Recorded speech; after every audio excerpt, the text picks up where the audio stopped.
مسئله خیلی واضح و روشن شده، در راستای دشمن کینه‌توز ایران اسلامی داره دیگه کار میکنه.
پایین آوردن پرچم، مشهد، تبرسی، 17 دیما، جاوید شاه.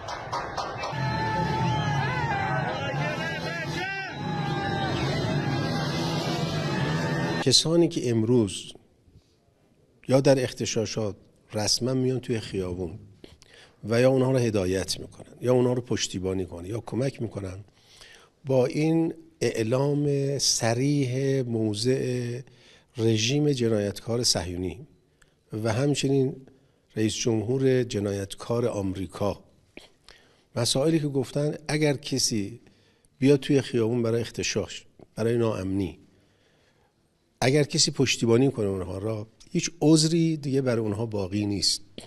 مسئله خیلی واضح و روشن شده، در راستای دشمن کینه‌توز ایران اسلامی داره دیگه کار میکنه.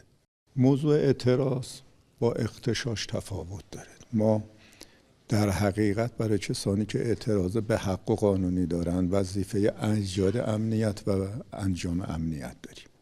ما با اطمینان خاطر به مردم عزیزمون قول میدیم تا نفر آخر اغتشاشگران رو باشون برخورد میکنیم، تا نفر آخر بازنشر دهندگان رو باشون برخورد میکنیم و امنیت را در کنار قوه قضاییه، دوستانمون در حوزه‌های امنیتی برای مردم با همکاری مردم انجام میدیم و ایجاد میکنیم.